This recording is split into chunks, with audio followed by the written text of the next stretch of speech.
For nearly 2 decades, Wellington Phoenix have waited patiently for a neighbour to play with, a footballing foe from the same time zone, a competitor from the same country, another adversary in Aotearoa. Now a rival has moved in up the road. A 650-kilometre stretch of State Highway 1 separates New Zealand's biggest city from its capital. The oat milk latte lovers of Ponsonby Road from the craft beer connoisseurs of Courtenay Place. The Harbour Bridge from the harbour capital. One city with too much traffic, the other with too much wind, each now with a professional football club. As soon as the A-League draw was released, fans of both sides scanned the fixture list for this history-making meeting. This is the football match New Zealand has waited 17 years for. Black and yellow against black and blue. Wellington Phoenix and Auckland FC. The first ever professional football derby on these shores. And it's live here on Sky Sport. What an occasion, and they've turned up in big, big numbers for it.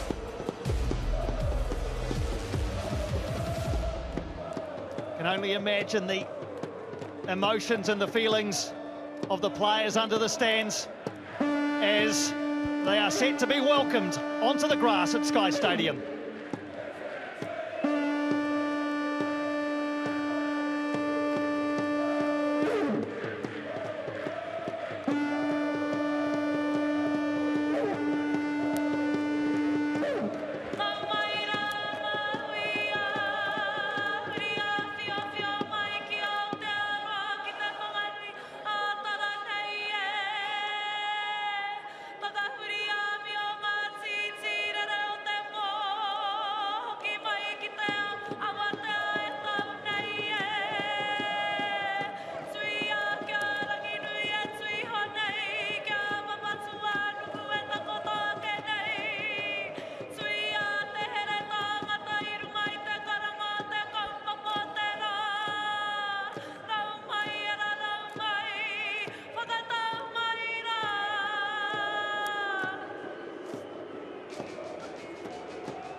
The mihi whakatau, courtesy of Te Atiawa Manawhenua of Wellington, and you caught sight of the special taonga that has been presented for matches between these two sides played here in Wellington. Katopa, meaning to soar or to rise, and ready to do both of those things. Here come the two teams out onto the grass at Sky Stadium. Alex Rufer ruled out during the week, not a bit of it. Jacob Spoonley alongside, take us inside the boots of these players as they make their way out on a very, very special day. Jacob? Well, there's no getting away from it, Piney. These players are standing on the shoulders of the past, looking out towards the future of football in Aotearoa, but they will have to deal with the here and now. That today, they will be anxious, and that'll be compounded by expectation. Never before has the intensity of the derby been shone on these players. Arguably, Wellington Phoenix, the most battle-hardened against it, given their run last year, but the new boys are entering this cauldron with a lot of confidence after their first 180 minutes of football. Escorted out by some of the juniors at Island Bay Football Club in Wellington's southern suburbs. Some familiar faces. Players who know these surrounds well, including Logan Rogerson, who had time, of course, with Wellington Phoenix.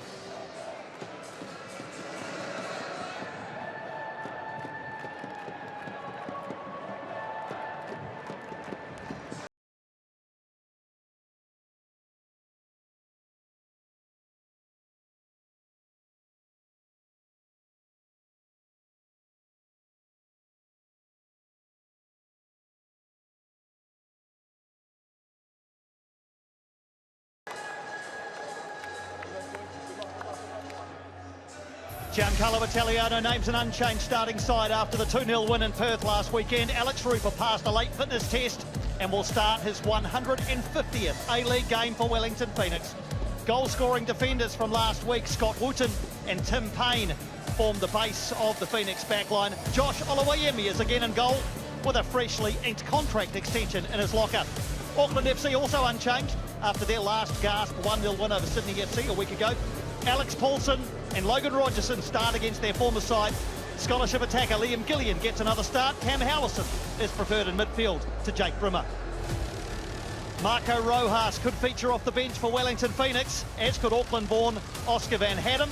Colombian winger Nadar Moreno's in the Auckland FC matchday squad for the first time, as is former Wellington Phoenix reserve player Louis Toomey.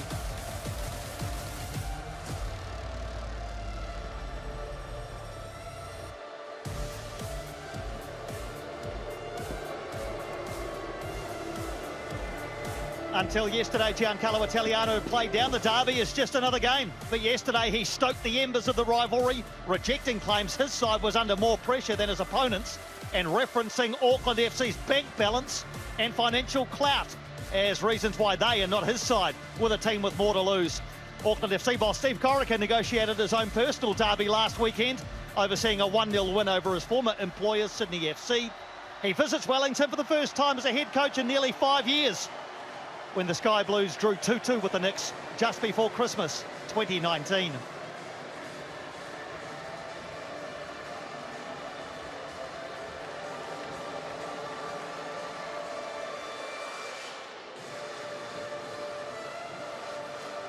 Through no fault of his own, Alex Paulson goes from hero to villain today.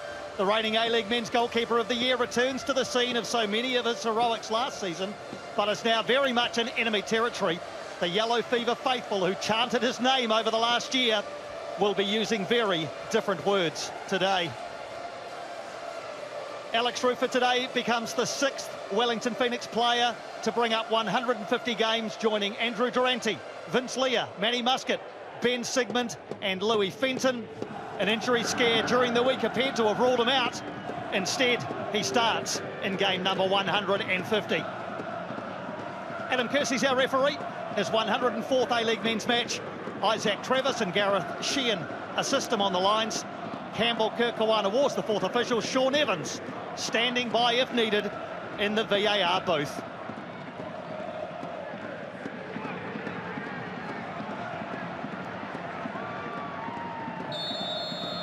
At the end of a week of verbal jousting, ribbing and repartee, manager mind games and cheeky flyovers, banter and bravado, the time for talking is over. Let's get this derby started. Wellington Phoenix, all in yellow, attacking the goal to left of screen. The A-League's new boys, Auckland FC, in white shirts today and black shorts with blue trim, kicking from left to right in the first half. It's finally here, Jacob. There's been a lot of talking. The whistle's gone and we can finally focus on the football. We can, Piney. We're going to have to cut through the noise at the moment because it is loud here in Sky Stadium. Yellow Fever in the port, got here early. They've been enjoying themselves all day in the Wellington sunshine. Let's see if the Wellington Phoenix can blaze against this looming blue and black shadow that's coming down from the north. For 90 minutes, the A-Leagues will be Aotearoa's. We welcome you in wherever you may be watching our coverage, be it on this side of the Tasman or in Australia.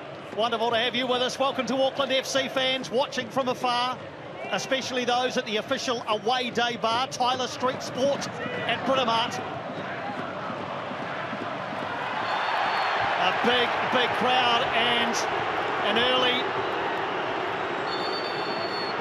warning perhaps for Louis Verstraete, who's come flying in there. Guillermo Mai is also in the conversation. In fact, was it Mai? I thought it might have been Verstraete. Referee Adam Kersey summons the two captains. Ashiga is okay, but some industrious and rather industrial early exchanges it was. Verstraete, I think. It was a strong challenge from Verstraete. Definitely got the ball, but got all of Ashiga. And I think that's frustration that's boiled over after the first couple of weeks. The Wellington Phoenix feel as though they haven't got calls when they've tried to break beyond opponents.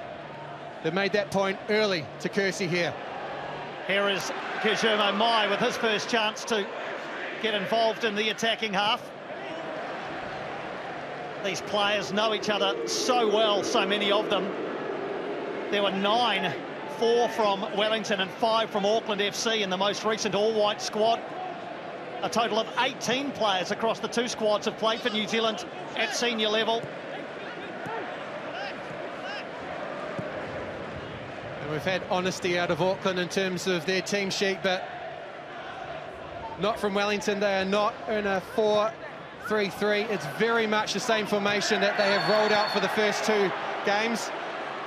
A 3-5-2, depending on how you look at it. So Sheridan and Hughes flanking Wootton. Alex Rufer in there on his all-whites teammate and former Phoenix player Logan Rogerson. Maybe giving one back for Verstraete earlier. No quarter asked or given there by Alex Rufer. Game 150. There'd be short odds on who'd get the first yellow card of the game. Alex Rufer, very much top tier for that one. Rogerson back on his feet and in the action again. Ball taken off his toe by Ishiga.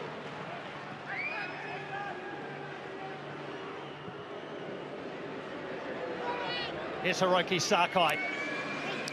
No stranger to big games of football, the Japanese international. Sam Sutton dispossesses Rogerson and breaks forward. Verstraete, though, as he has done so effectively in the first 2 games for Auckland FC. Another demonstration there of the value of the Belgian, breaking up that would-be attack and transitioning Auckland FC forward. Here's Gillian. Gets away from Conchi, and Conchi left a leg in. Free kick situation for Auckland FC in front of Yellow Fever. Well, he's joined the A-League very much as an antagonist or a protagonist, if you're looking at it from Auckland's point of view. Cuts left, cuts right, wins the free kick. Paul Eiffel would have been proud of that one. Should call Finn Roa Conchi by his full name. He now goes by Roa Conchi to honour his mum's side of the family as well as his Māori heritage. So Roa Conchi giving up this free kick, which is a very similar position to that which they scored from last week in the 97th minute. De Vries into a crowded 6-yard area. Wellington get it half away, still there though for the visitors. But Mai unable to fashion anything. So danger diffused at the first time of asking by Wellington. Francis de Vries hung no one up at the back post. I suspect that's off the back of some careful study. Josh Oloyemi, not the most positive off his line in his first couple of A-League games. Expect Auckland to try and pepper that 6-yard box when they're given the opportunity. Oloyemi goes long. Ball coming back, and perhaps now the Phoenix can build from the back, as is their MO under Giancarlo Italiano. Nagasawa dropping into a deep-lying midfield role alongside Alex Rufer. And this will be the way that the Wellington Phoenix want to settle into the match. Want to assert control through possession, work out that adrenaline, start to bring to bear their rotation and dynamicism that Italiano wants out of his second-year Wellington Phoenix team. Tim Payne looking to play one forward. You don't often get away supporters giving you the raspberry here at Sky Stadium, but there are plenty here today keen to do just that to the Auckland-born fullback for Wellington, Tim Payne.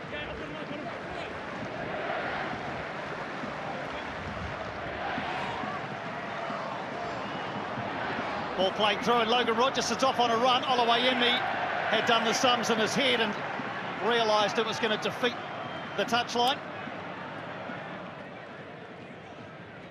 Logan Rogerson had time at Wellington Phoenix, of course. 3 seasons, in fact, 2015-16 through 2017-18. Just the 11 appearances, though, in those 3 seasons, a couple of goals.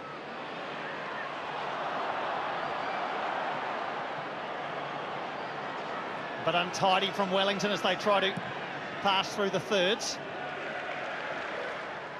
Josh Oluwayemi signed a contract extension during the week. Initially only signed for this A-League men's season. They've added another one. They've seen what they needed to see early from their Nigerian-English custodian. Sheridan can't keep that one in.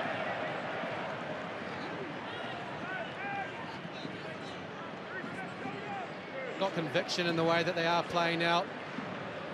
A few missteps, a couple of stutters for Wellington in the first 10 minutes. Here's Howison. Rogerson's come central, out towards the side, and then the shot. And a deflection, I think so. Hiroki Sakai was arriving. The Auckland FC skipper spun off a defender up over Oluwayemi's crossbar for a corner. Well, as Sam Sutton tries to close the envelope, it means that the space outside him is vacant. And Isaac Hughes tries to get out there, and that's a horrible looking one for Oluwayemi. Time for Sakai and bodies in front for Oluwayemi. So Francis de Vries is going to bend this one in left-footed. The breeze may be a friend to Auckland FC, a foe for Josh Oluwayemi. Let's see. It's a foe to Francis de Vries at the moment. That ball's moving of its own accord. Now it's okay. De Vries in the shadows to the far post, back across the 6-yard area. No one there for Auckland FC. De Vries is going to recycle. Barbarousis in the way, and wow, you can see the hands to the head on the far side. That ball headed back across goal, and no one there in a white shirt able to turn it home. That's Hiroki Sakai again. 2 and 2 minutes there from the former Japanese international and Auckland FC captain. Won the corner and then almost converted it. And here's a good snapshot, Piney. Look, Auckland committing 5 to the press. Wellington trying to play out efficiently with just Alex Rufer in front of that back line. They've got numbers up and they do want to go direct at times. And the high press has worked this time for Auckland FC. They've got it back, although Sakai can't control. Verstrata. And Dan Hall, they'll have the opportunity to recalibrate through the centre circle with Nando Peinecker. Plenty of noise, plenty of colour around this ground, a really good crowd, and even the port behind Auckland FC's goal has swelled in numbers in the 10 minutes we've had, which have just flown by here in the derby. It's got the tension, it's breathless, a lot of work rate. Valuable today, grit, determination, perseverance. You have to win the right to show your quality. Rogerson again involved. He's been probably the Auckland FC player with the most involvement in the first 10 minutes of this one. Keen to catch the eye, no doubt, of his national coach, Darren Baisley, who's here today. Assistant Tony Reddings is also flown down for the day. Here's Rogerson nipping in. Brings in Guillermo Mai. Good sliding challenge by Isaac Hughes, but it will be a goal kick, so off Mai last, says referee Adam Kersey.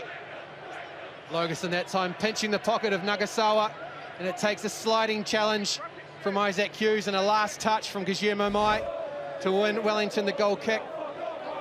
Just keep an eye on the way in which Auckland are creating pressing shadows in front of Alex Rufer and Finn Conchi. And behind them is Gallegos, who's marshalling, waiting to step on and pinch the ball. Yeah, most of what's happening is down at the Phoenix end. Here's Gillian. Auckland FC have started the better. Howison in towards the area. Rogerson and Josh Oluwayemi, well aware it was a looping header from Rogerson, which he was comfortable enough with, knew where his goal line was. Can't give Cam Howison that much time and space. Finds Logan Rogerson at that back post. Unfortunately, can't trouble Oluwayemi. Now Wellington with a chance to break quickly. Nagasawa brings Tim Payne in. Nagasawa continuing his run, but he can't wrap his foot around it. Roa Conchi. This is Wellington's way. They're happy to come out if there's no way forward. Here's Rufer. Conchi is tracked all the way by Francis de Vries. Gee, it's great to see de Vries playing professional football, isn't it, Francis de Vries? They stood out amongst the early plaudits for Auckland FC. Here's Payne, nice little interplay here towards the near post, and Pyneka slices it behind for Wellington's first corner.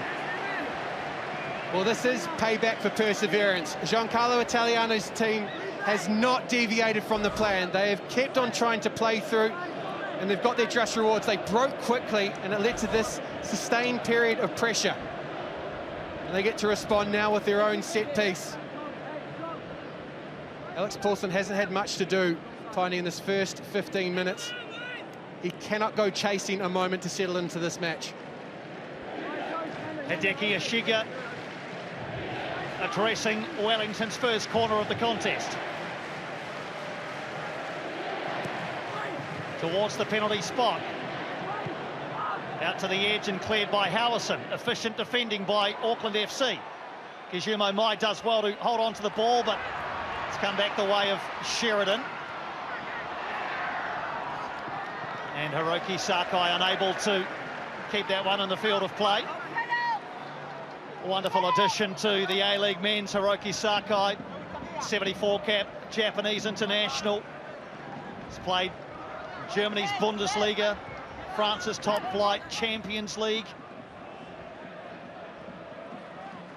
And a derby against Ishige. Gamba. Diamonds came out the better in those two matches against the Wellington Phoenix attacker. 3-1 and 1-1. Yeah, the Japanese influence in the A-League men's this season is bigger than it's ever been. More Japanese players this season than any of the previous 19. 3 on display here today. Sakai for Auckland FC, Ishiga and Nagasawa for Wellington. Alex Rufus in there and wins it well. Barbarouses. He's got Ishiga and Nagasawa ahead of him. Was he fouled by Vestrada? No. Again, the Belgian breaking things up. And Adam Kersey happy with these challenges. Oh, that's the energy you want from a derby.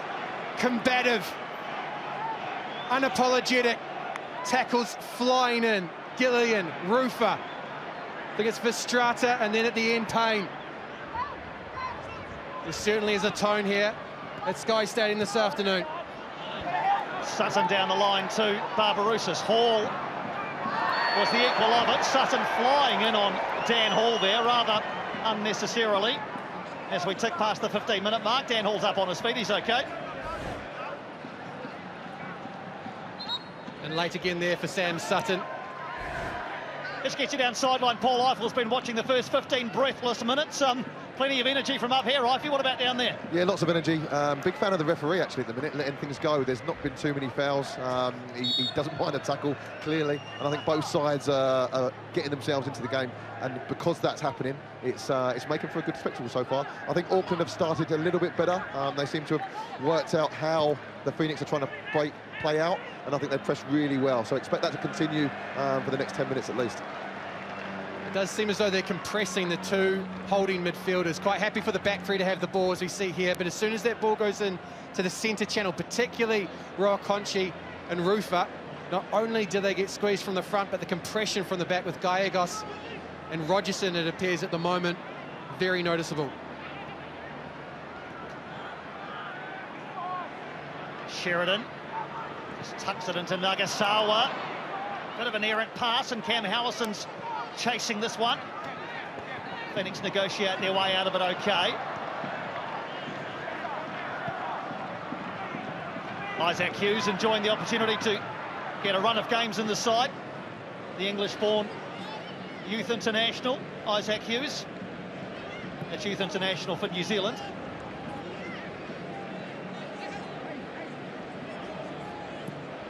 Wootton bends his foot around this one and bends it into the path of Costa Barbarouses. Hall is there, Barbarouses all alone.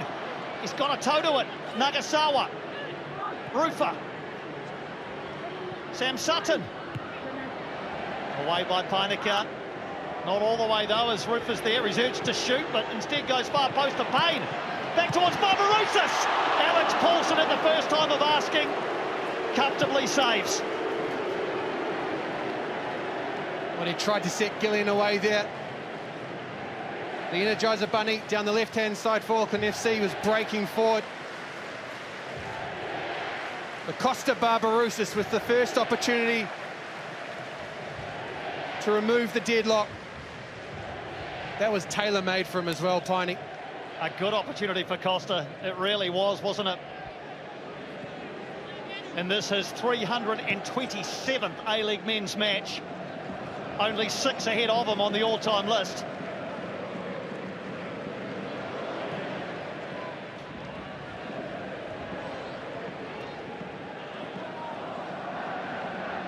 Wellington now landing a few jabs. They're getting in and amongst that midfield for Auckland FC.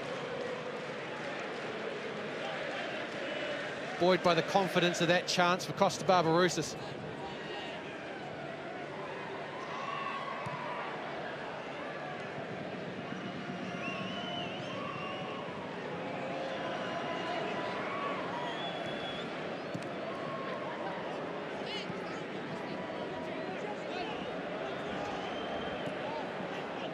Almost a missed pass there by Gallegos.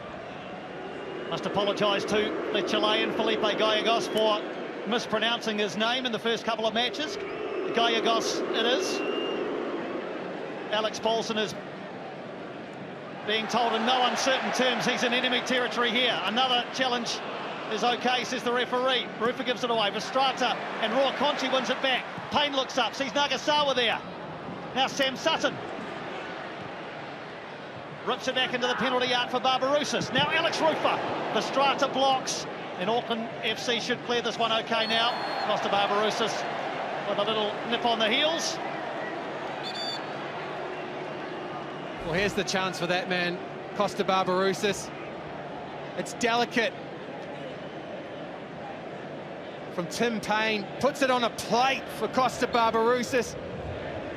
What a chance to add to his goal from the first couple of rounds. I don't know what you think, Paul Eiffel, but that's a gilt-edged opportunity for Costa Barbarouses, isn't it? Oh, absolutely love the touch from Tim Payne. Really, really delicate, and I think Costa will know that he should have scored there. Anything low, I think, beats him. It's right into his hands, and Paulson would have been pleased to see that one come in there. Auckland FC, the only A-League men's side yet to concede. If they were to keep a clean sheet again today, they would equal the record of Adelaide United, who kept clean sheets in their first 3 A-League men's matches back in 2005. Here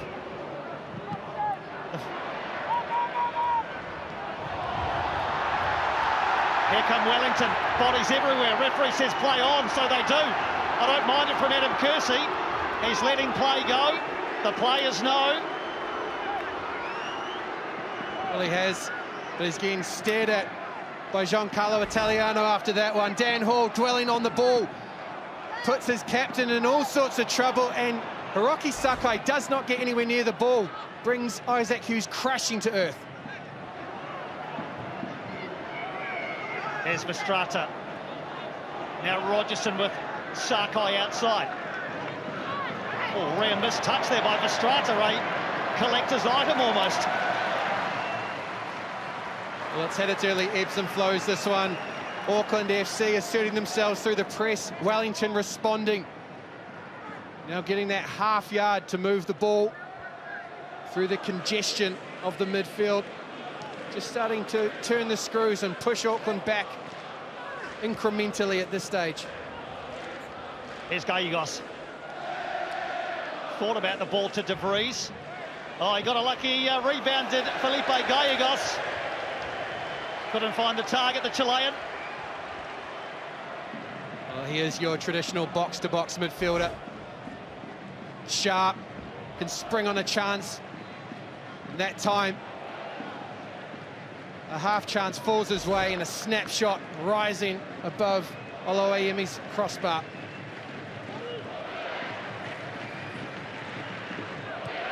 Absolutely terrific crowd here in attendance. Might even rival the best ever regular season crowd for a Wellington Phoenix game. We'll have a look at that in the second half as Sheridan's up in midfield. Nagasawa unable to control it, but it's given away to Barbarouses. Is there any space anywhere at the moment? Not centrally.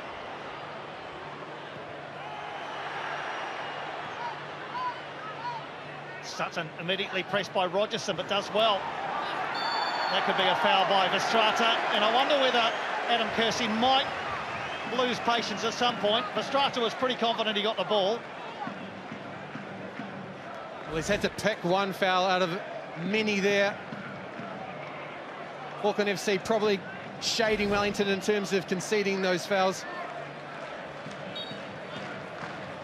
Louis Verstraete, Belgian age group international, played in the Europa League during his time at Royal Antwerp. Tim Payne is all the way advanced, and Alex Paulson will let that roll harmlessly by. Even the suggestion of a touch for Paulson brings the boos. And that time Port standing firmly at the back of their custodian. 3 seasons with Wellington, 33 games, 12 clean sheets. A-League goalkeeper of the year for 23-24, Alex Paulson. And a move to Bournemouth, of course. I'm reasonably sure I'm not telling you anything you don't already know. Loaned back to Auckland FC, and 2 clean sheets so far to add to his collection. And midway through the first half here, his goal remains unbreached. The best compliment I can give him is that he's made things look easy, Piney. Great position, good communication. He's had to be decisive in some key moments to keep those clean sheets intact. But looking very much the mature product for Auckland FC. Sakai gets a rebound off Sutton.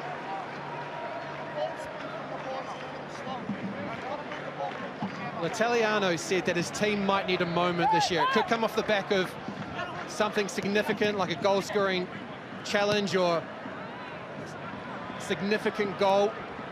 I reckon we're seeing it now. They have stepped up for the derby. There is an intensity, a tempo, a rhythm, and an urgency to this Wellington Phoenix team that we have not seen over the course of the first 180 minutes of the season. Yeah, it's such a great point. I was talking earlier to a player from one of the sides about the first game Phoenix played this season against Western United and comparing it to Auckland FC's first outing against Brisbane Roar, and the intensity, or the difference in the intensity between the two games was marked. But you're right, Jake. Wellington are well up for this one, as are Auckland FC. Rogerson thought about a pass to Sakai, then gave it to him.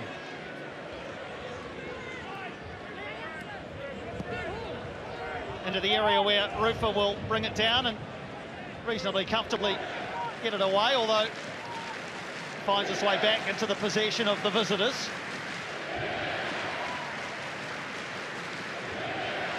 Clever in tight spaces from Howison. Ball bouncing around in the penalty area. Eventually all's well that ends well for Wellington. Scott Wooten, huge leadership responsibility for the Englishman this year. Has been exceptionally good in the first couple of games. Let's not forget that Wellington have only conceded the 1 goal in their first 2 matches as well. Absolutely, Piney, and he's taking on an elevated role of responsibility this year. Of course, having to transition from having the likes of Paulson behind him, but also Finn Sermon alongside him. His trusty lieutenant last season. Scored a goal last week as well, of course. Scott Wooten, his 3rd in the A-League men's and 1st for some time. Well, there's tension and energy, but we've only really seen one product so far, that opportunity to Costa Barbarouses. I've got to say, Piney, the transitional defence at the moment is so disciplined, it's so enthusiastic. The teams are not giving an inch when it comes to the space that is available. And they want to spring forward. The elasticity is there defensively. We haven't really seen it in attack just yet. Here's Gallegos. As Auckland FC look to pass through the channels. Guillermo Mai dropping very, very deep to link up play there. Still waiting for that first A-League men's goal. Guillermo Mai, he might get the opportunity now on the ball. breaks down as Rufer and De Vries come together, and Oluwayemi will wander over and comfortably claim that one.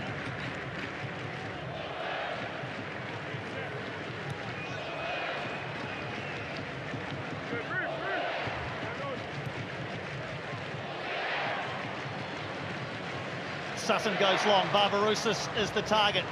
Doesn't reach him as Peineke has the height advantage. Rufer went through on Howison there, and I think Howison felt that. A couple of All Whites teammates probably battling perhaps for the same position, and Darren Bazley's midfield. Let's not forget that Cam Howison is one out today. Started last week with illness to Jake Brimmer and has kept his position ahead of the Johnny Warren medalist. I'm sure we can expect him at some point, but it's a glowing endorsement of the Auckland FC number 7 by coach Steve Corica. Yep, so both vice captains in the reserves today, Jake Brimmer and Tommy Smith.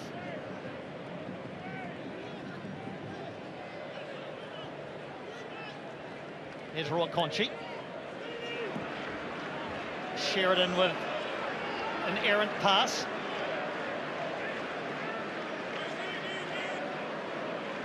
Smith and Brimmer are joined by Neidar Moreno, though. The Colombian signed late for Auckland FC.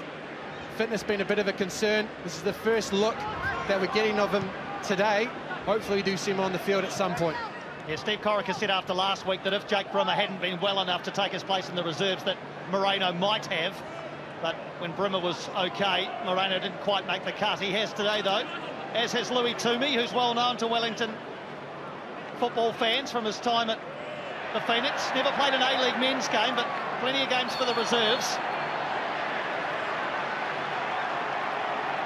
Now, Alex Rufer clutching his knee is not a good sign when it was a knee that almost prevented his involvement today. Not sure if it's the same one, Jake, you might know. Haven't had it confirmed, but I think the challenge last week was from Taras Gamulka, sorry. I think it was the left one for Alex Rufer. So that appears to be a fresh injury. Nonetheless, Italiano would not want to see his captain on the deck today. Just saw Giancarlo Italiano there making a point to Kazuki Nagasawa. Here's the other Japanese player in the Phoenix ranks, Ishiga, and he draws the foul from Gallegos, who I think is probably making the point that other things like that have been let go and that one wasn't. Well, he's joined by the Auckland FC staff who are just off to our right in the commentary position, and their argument is quite clear. These sort of challenges have been let go by Kersey. The compounding issue is that it's a very promising position for Wellington Phoenix to actually take the set piece. Hideki Ishiga has provided crosses for 2 goals so far this season. Costa Barbarouses in round 1 against Western United. He dropped it onto the head of Scott Wooten a week ago in Perth. Can he make it 3 in 3 games? We've got Rufer and Wooden lurking at the back post. Here is Ishiga. The delivery's pretty good, and it hits Rufer rather than him attacking it, and the danger is cleared.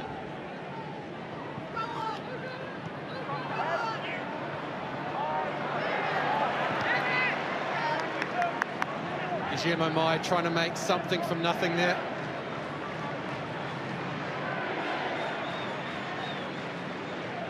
This is the phase of the game that Auckland are just going to have to sit and absorb Wellington's rotation and dynamicism.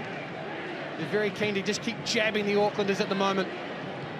Tim Payne chasing after that one, and he'd done so from an offside position. Talk about the defensive capability of both of these sides, the clean sheets for Auckland FC. Wellington Phoenix have given up just 2 shots on target in the first 2 games of this season. So Josh Oluwayemi hasn't really had to make saves at all. Both defences have been impressive, Piney. If you look at the back four for Auckland today, every one of them has won 60% of the duels that they've had to make across the first 2 games. Nando Peineke, 23 clearances, no fouls conceded. A very clean effort from the new addition to the A-League.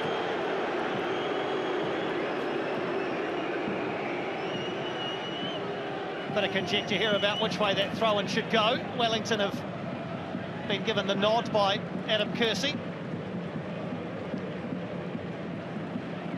Rufer does well to get out of a tight area there, but it'll rebound the way of Howison. You could hear Gillian on his outside. Liam Gillian, we haven't seen a lot of in the first 33 minutes. I'll get Paul Eiffel's view on that. You talked about wingers, Paul, of which you used to be one. How does Liam Gillian get in the game? Yeah, that's the hardest part of this. He's not getting the service at the moment.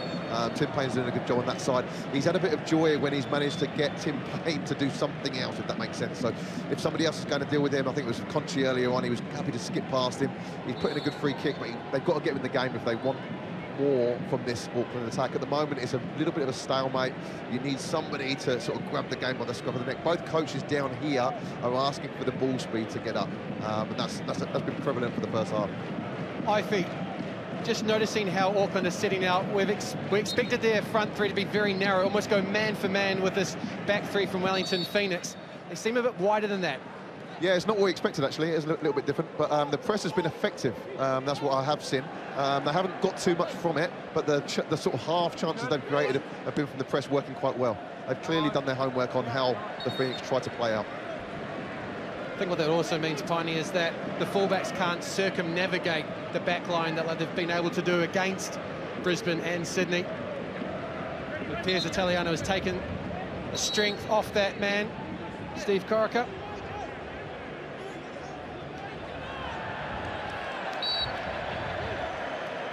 Tim Payne making the point that he's in the right position.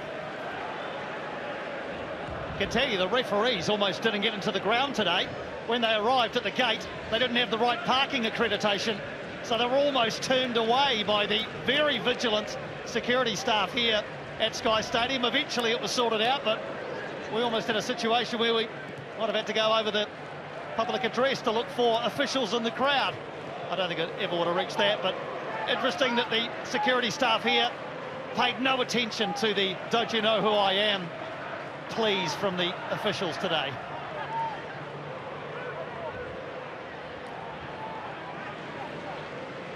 Rogerson. Nagasawa gets it away, but only as far as Painaka. Gallegos.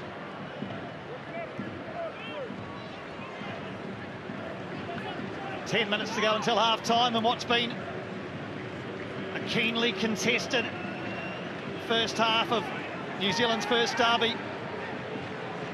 Howison looking for the run of Sakai. Didn't quite look out the way he wanted, but then Gillian, what a shot! And headed towards goal, this time by Mai. Well, Liam Gillian, we were just talking about him getting involved. He drew a really good save from Josh Olawayemi, and Guillermo Mai couldn't tuck home the rebound. I think it's Cam Howison who finds Hiroki Sakai and puts that into the path of Liam Gillian. You can see what he's trying to do here, Piney. Reverse that one across Josh Olawayemi's goal. Hits it cleanly, though. Heads towards that near post. I think it's actually Cam Howison that's now down on the turf. I think Sakai was down too, so there's a bit of concern here for Steve Corica. Danny Hay, the assistant coach, is joining in the conversation as there's an injury break here. Cam Howison getting some work on the thigh. Liam Gillian, well, he hit the crossbar a week ago, didn't he? And came as close again. This one on target, but beaten away by Josh Olawayemi. Was enjoying the A-League. Came close to setting alight this New Zealand derby. Great form from Wellington. Italiano asked them to show up, and they're here. I know a lot of fans have come from far and wide, including the Port. Look at that. Warms the heart to see travelling support like that. Yellow Fever have welcomed them in, but for the 90 minutes, it's hostilities. They'll share a beer afterwards, no doubt, but for right now, the colours are well and truly nailed to the respective masts of these two sides.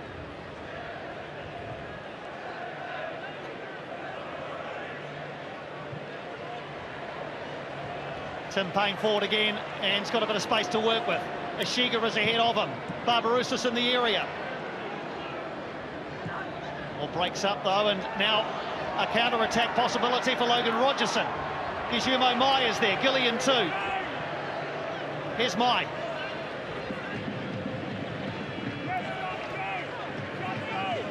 Hiroki Sakai. Rogerson.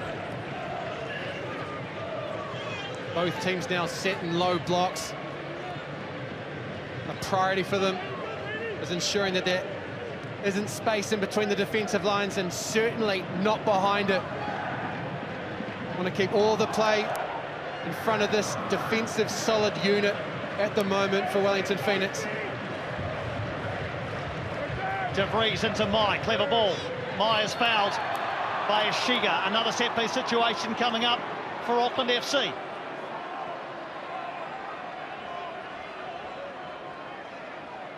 Well, I think there's going to be a bit of a committee here as we see the way in which the free kick was earned. Ishiga trying to step across Mai there, but not getting anywhere near the ball. Mai quite happy to use that contact to go to ground. It might just be on the edge of what's shootable here from Auckland FC. Well, Francis De Vries and Liam Gillian like the look of it. They're just trying to get the ball to stay still at the moment, but a bit of a swirling breeze inside Sky Stadium. What's the wind doing down in that corner, Piney? It's different in all four corners of the ground at the moment. I think Francis De Vries is shooting here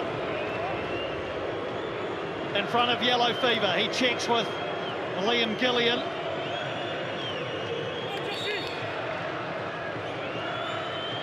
Instead, it's Gillian who shoots, and it was never troubling Josh Oluwayemi's goal. I just wonder, I know hindsight's a wonderful thing, whether a left-footed strike might have been a bit more effective. As you see this one, you can see the white shirts there, and everyone is playing for some sort of rebound, maybe a deflection. And Liam Gillian not able to test Oluwayemi. Chance dissipated from there. Costa Barbarouses has had to live off scraps in the first 40 minutes, apart from the one really good opportunity he had.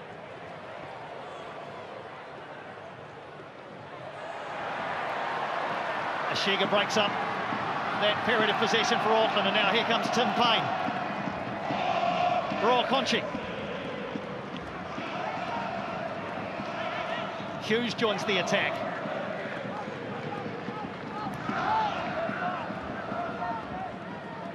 Howison involved in the press again on Wooten, but it's all in vain for Cam Howison.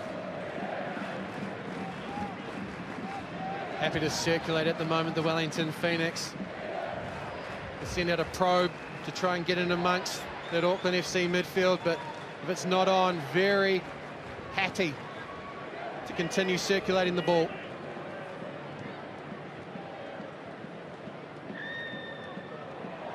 Sheridan into the middle channel where Barbarouses sets off. Pyneka comes across to try and halt the progress of his All Whites teammate. Into the centre channel, Tim Payne charging through. Well, he came all the way from right back, Tim Payne, and became a centre forward all of a sudden.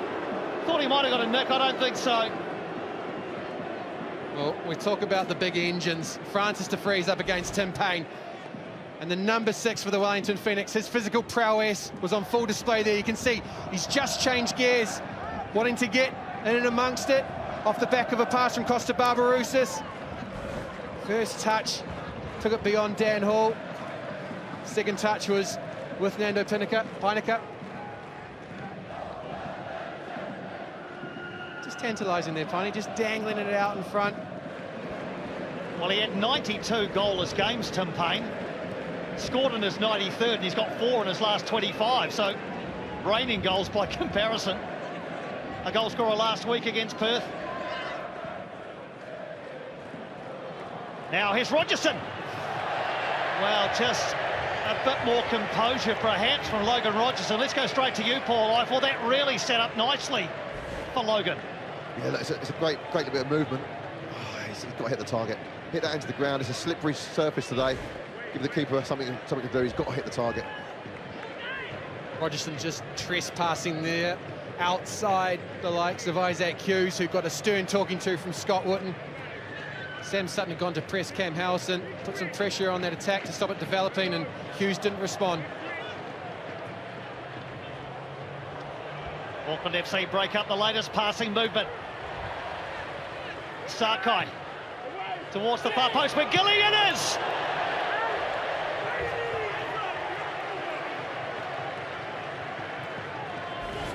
Oh, it's urgent. It's getting desperate. Something's got to give. Wonderful stood-up ball from Hiroki Sakai. Finds Liam Gillian, but it's got to be the shadow of Matt Sheridan that just puts him off enough. Liam Gillian's younger brother Fergus had a couple of appearances off the bench for Wellington Phoenix last season, not involved in the matchday squad so far this season. Liam Gillian, by contrast, has been very prominent for Auckland FC in their first 2.5 outings. Maybe not so much today, but certainly in the first 2 games at Mount Smart.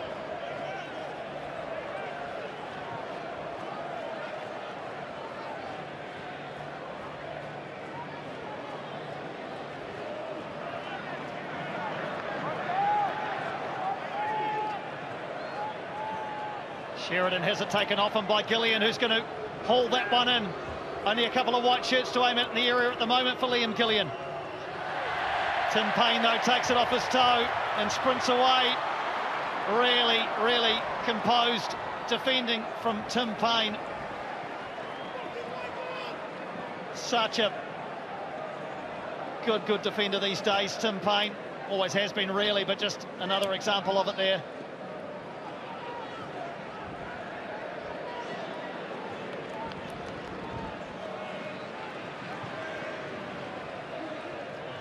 Into the final minute of regulation time. Can't imagine there'll be too much to be added. A couple of little injury breaks, maybe 2 or 3 minutes extra.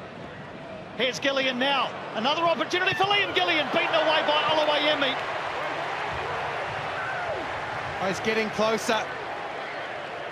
The youngster, he wants that first goal. Hacked away by Rufa. Liam Gillian has got a taste for it. Well, Nando Painika stepped into the midfield to win the header in front of Costa Barbarouses, and it sets up Liam Gillian beautifully. Cam Howson again with a facilitating touch. Just the 1 extra minute minimum to be added. We're into that now, so Auckland FC perhaps sniff a chance to score right in the shadows of half-time. De Vries can't get away from Payne and Barbarouses in combination who get the ball away.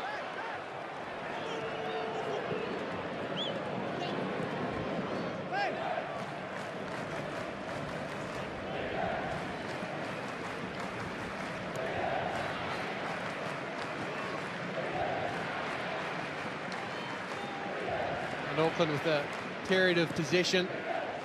Wellington, who've asserted some dominance, 55% possession in this first half. All eyes on referee Adam Kersey. And with the 1 minute extra elapsed, the first half comes to a close in the sunshine in Wellington. The first derby is goalless at half-time. The chances have started to come. Both goalkeepers called into action, but both sheets clean at the moment. Half-time at Sky Stadium, Wellington Phoenix 0, Auckland FC 0.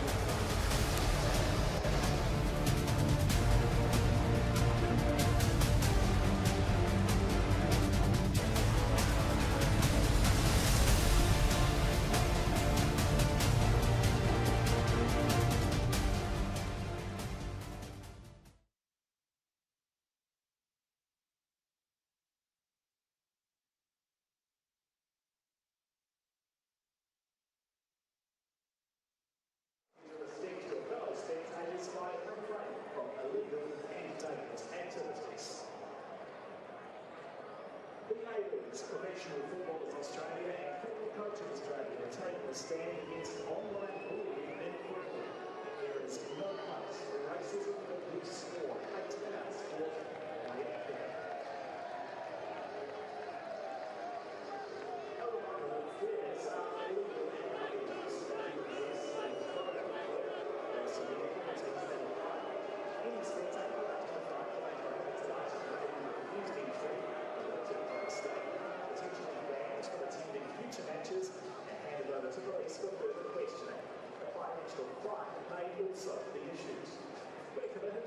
a safe and enjoyable environment for all fans and ask you to respect your fellow spectators by refraining from illegal and dangerous activities. It is an offence for any spectator to enter the field of play without authorisation. Any spectator that enters the field of play without authorisation will be evicted from the stadium, eventually banned from attending future matches, and handed over to police for further questioning. A financial fine may also be issued. APL is committed to providing a safe and enjoyable environment for everyone, and we ask you to respect the players and match officials are remaining within the seating hall.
The assist of the month award goes to eToro.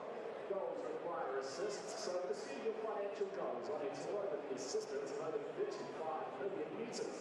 Ask questions, explore other investor strategies, performance and investments. Get insights and ideas to build your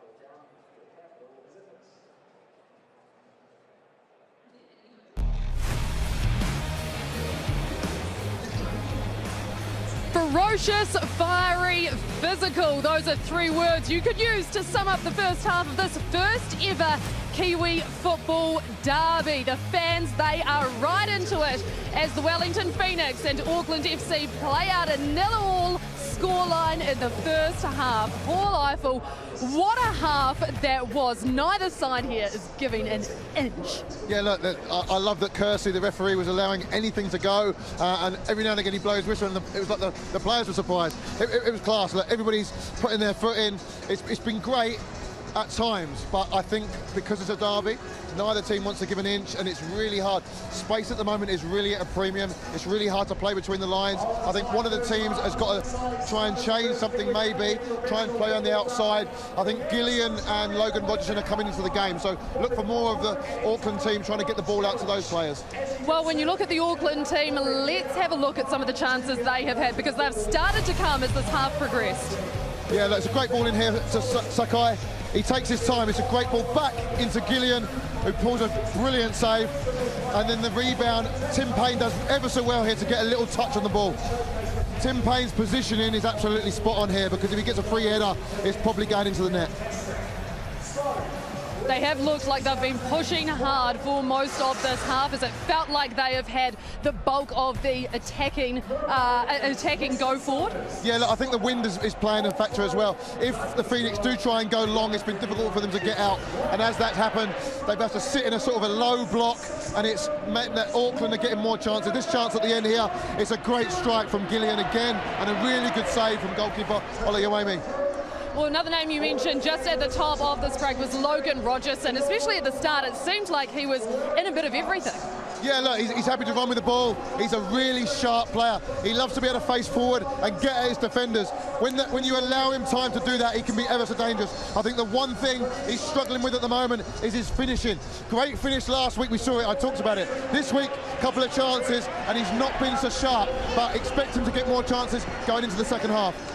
I tell you what as well, even at half-time, the wind is howling, the crowd is cheering, the noise here is something else, and it must make it difficult for the players as well. And at this end where we're standing, this is where the Knicks defence has been. Now, we're seeing again them using that strategy of playing out from the back, but occasionally you'd have to say it's a bit fraught, isn't it? Yeah, look, if they get out, they look great. And they once they play through that first line of pressure and they're out through the likes of Rufa or Conchi and they get it into the top line, they look ever so dangerous. If they don't, that is when Auckland can put the pressure on and create chances of their own. As you see here, when they do get out, so much grass in front of them. And then when they're in transition, that's when they look absolutely brilliant.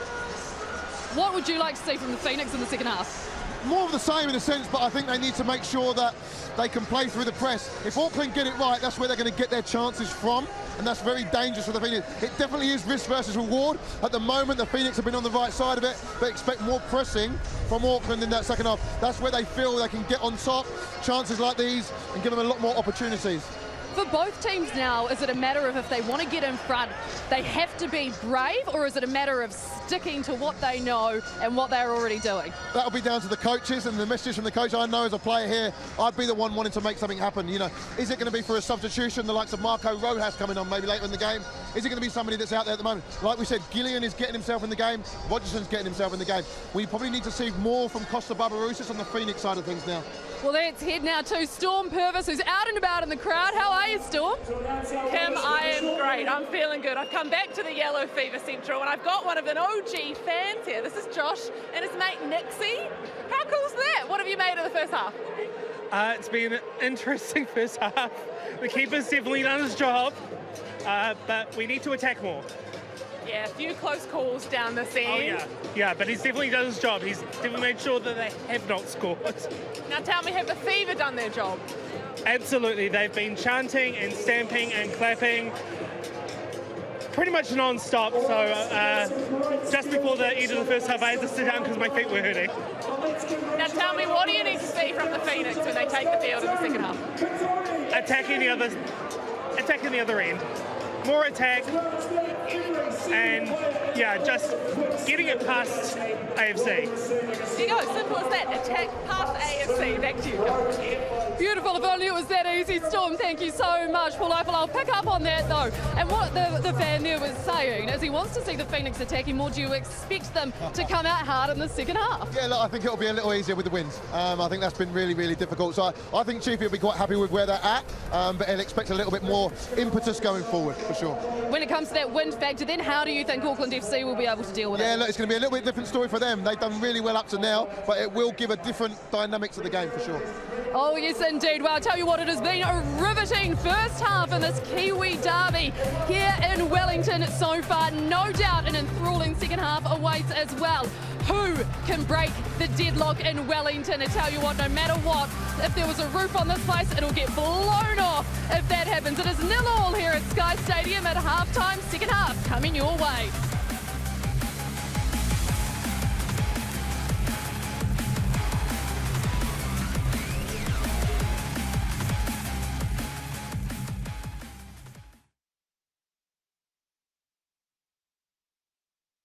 If you do have any concerns or feel unsafe, please text the security number 5454 anonymously to alert Sky Stadium security.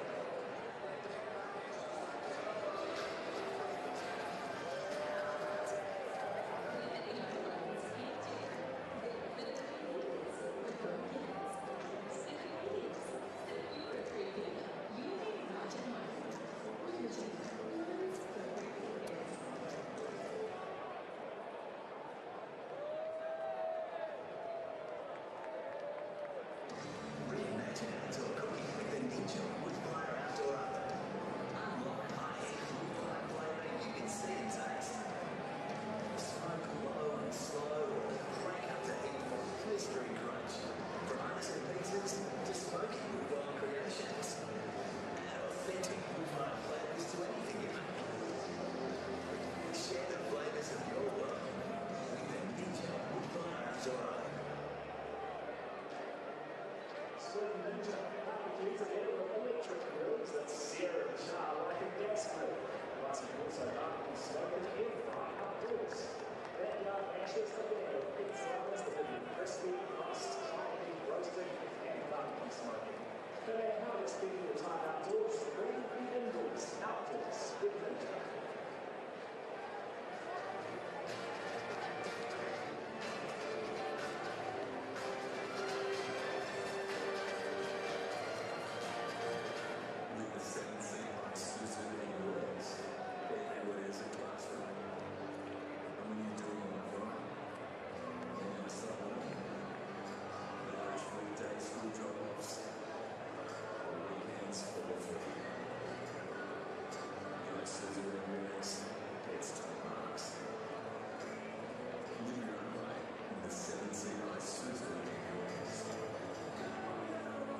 Between Science and Adventure in the 7-seat Isuzu UTE.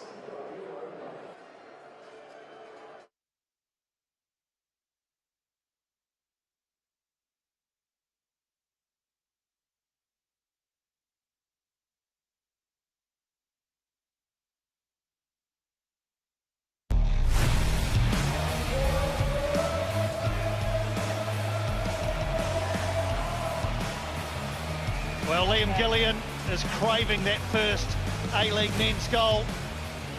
And he's had a couple of good opportunities. That was the best of them. Drawing a good save out of Josh Oluwayemi. It stays goalless at the break as the players make their way back out. There is Liam Gillian. He grew into the first half of that game. He was a little bit on the periphery in the first 20 minutes or so, but once he entered, the chances started to come.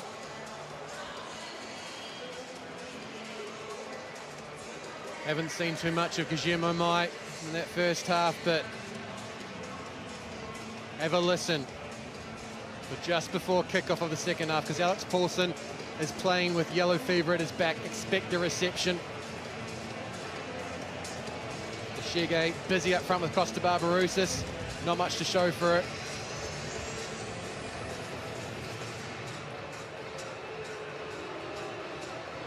Yeah, what a test for the young man, Alex Paulson. The crowd that used to revere him will today give him a very different message.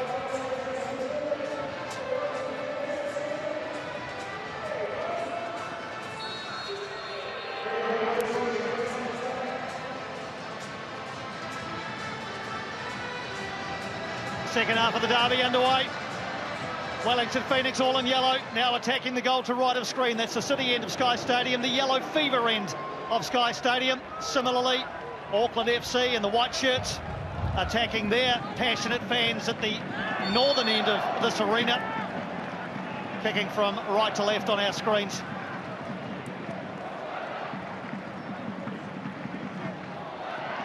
Francis de Vries ending any potential of an attack there from the Wellington Phoenix.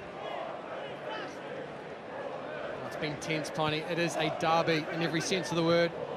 Been bright, there's been energy, but tight. You just get the feeling that we're building to something here, building to bursting, hopefully. It felt like that was starting to happen at the back end of the first half. It's almost a bit of a shame it got broken up by a half-time break. But hopefully that intensity will remain as we head into the second stanza. Steve Corica, Giancarlo Italiano, they've imparted their half-time messages.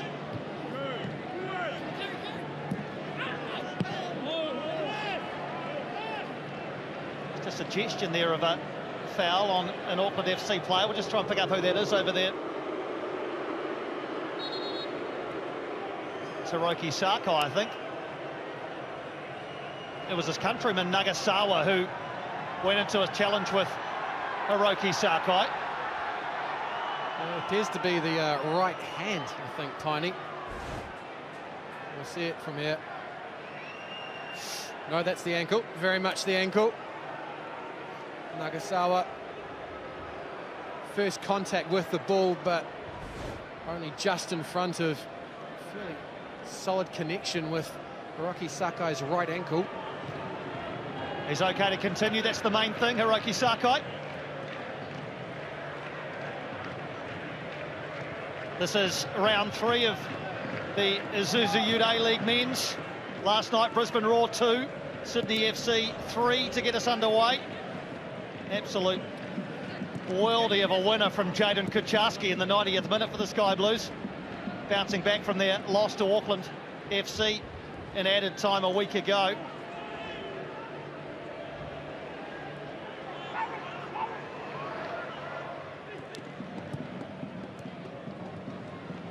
Gillian again is involved, he's in the area. The other 14 Rufer shepherds him back and then gives it to Wooten, who clears.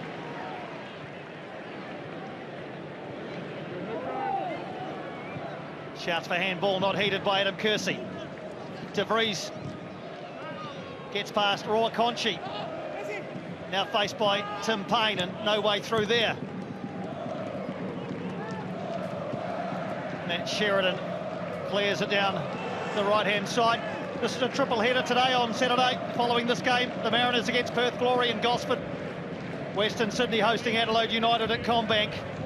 A game tomorrow at Amy Park, Melbourne Victory Macarthur. Then Monday night, ahead of Melbourne Cup, of course, Western United hosting Melbourne City.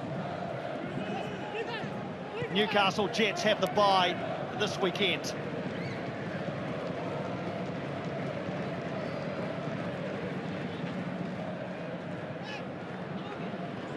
Sakai operating in a tight area down Auckland FC's right. Italiano would have been the happier of the two coaches with the end of the first half, but Steve Corica's men have come out not only continuing the energy but adding a bit of guile. We can see the rotation starting to happen now.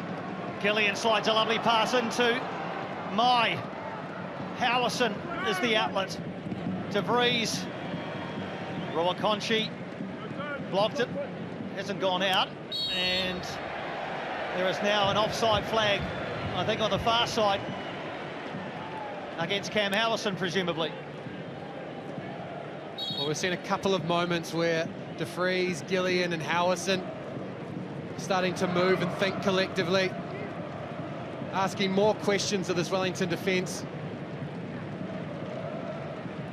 Gillian taking up a wider position, but Howison getting much closer, and with De Vries arriving, they're having to think about a couple of things, as we see there. Italiano and Griffiths in deep conversation. And the Wellington Phoenix Brains Trust just trying to work things through. Gillian again causing problems. He gets away from Sheridan. On his outside goes Gallegos. This is promising for Auckland FC. And immediately, with a clash of heads, Adam Kersey summons the two. Oh, that is nasty. That is nasty for Guillermo Mai. Scott opened up a big cut over his right eye. And Scott Wooden not in any good condition either. Again, good work from Gillian. Waits for the overlapping run from Gallegos, and Guillermo Mai is trying to make his way across that near post. And it is unfortunate and unintended contact after Scott Wooden clears the ball. We do hope both players are okay. It's probably a good time as well to mention, Piney, that the A-League has sensibly added a concussion substitution if it is needed. Both sets of medical teams will be given appropriate time to assess each player here, and want to make sure that both are okay.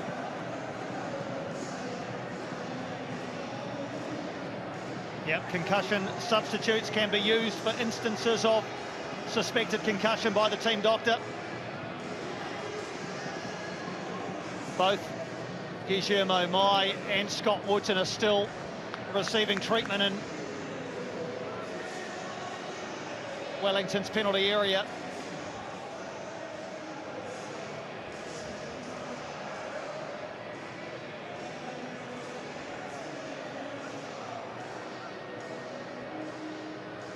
Well, it's not what we want to see, two players lying prone injured, but it is the byproduct of determination and desire that we've seen on display here from both sets of players. Yeah, completely inadvertent opportunity to talk about this crowd that has come out in massive numbers. Looking forward to getting the official crowd figure a little bit later on, but they've turned up in their thousands today. You have to hand it to Auckland FC for the way they've arrived on the scene and immediately generated interest around their football club and around this league. So much so that when the derby was ready to be attended, thousands have decided to do so. Great vibrancy on display from Wellington. Got told that they're expecting at least a few thousand walk-ups this afternoon, and that's definitely happened. Can confirm that Scott Wooten is on his feet and he's walking sideline, giving an applause to the crowd. And the thumbs up from the trainer, I think I just saw as well. So it looks like Scott Wooten's going to be okay. Guillermo Mai might be a different kettle of fish. He was bleeding heavily from a cut above his right eye. Back on his feet now, you can see there left of screen, which is great news. But he is walking very... Oh, no, just as I say that, he starts to jog. So he's made a liar of me. And there is Guillermo Mai. They've bandaged it up. He gives the thumbs up. Looks like he might change his shirt because that one had a bit of blood on it. Looks like Guillermo Mai is going to wear number 40. Number 40. They've done a pretty good patch-up job, haven't they? Right next to him, just to his left, is Nadar Moreno. Man's just put on his bib and is heading down towards the byline to start warming up, but Scott Wooten looks to have a bit of an egg developing above his right eye. So I don't think this is a sub of Wooten for Walker. That is Nathan Walker in 41, you can see there. I don't think Walker is coming on. No, he's coming on for Roa Conchi, and Scott Wooten will just resume. So Finn Roa Conchi makes his way off. He's clutching a hand injury there as well, is he? So Nathan Walker, who made a rather unexpected debut in round one, gets a third appearance of the season for Wellington Phoenix. Came off the bench in Perth last weekend and again today with 35 minutes plus to work with. I think this signals Ishige dropping slightly deeper, so he'll go into the midfield alongside Alex Rufer and Nagasawa, and Nathan Walker will be the man charged with supporting Costa Barbarouses. So both Wooten and Mai have made their way back on. Guillermo Mai is now wearing number 40. So there's another pub quiz question for the years ahead. Now you can hear the cries of anguish down here in front of us as play continues. That's a foul on Alex Rufer, but there's a man in real trouble down here in front of us.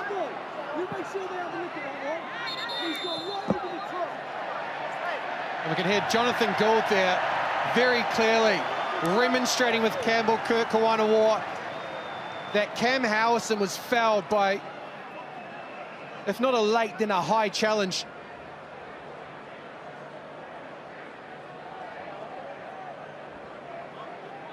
That incident was closely followed by a free kick to the Wellington Phoenix and a yellow card for Guillermo Mai.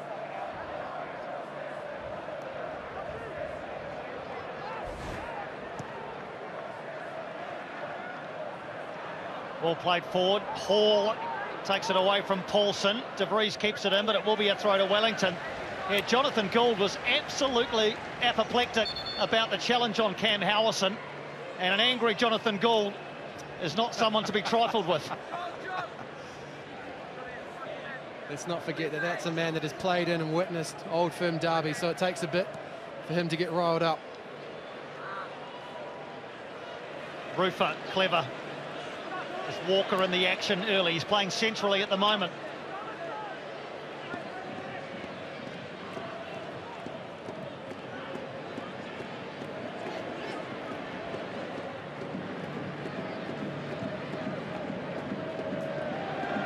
Tim Payne can't haul that one in. So first replacement for Wellington, Walker for Roa Conchi. Nothing yet as far as Auckland FC are concerned, but as Jacob pointed out, Nadar Moreno is warming up as Shiga steps in and takes this one away from Auckland FC, finds Costa Barbarouses, surrounded by white shirts. And slices his attempted shot at goal Costa. It was good work from Mashiga. I feel like Vestrata just knocked him off his stride at the very last as he's looking to release the diminutive forward for the Wellington Phoenix. Enough numbers back there from Auckland FC to mitigate any sort of risk. Alex Paulson not concerned. Just the third shot at goal by Wellington. You can see Auckland have had 3 times that many from our numbers top of screen.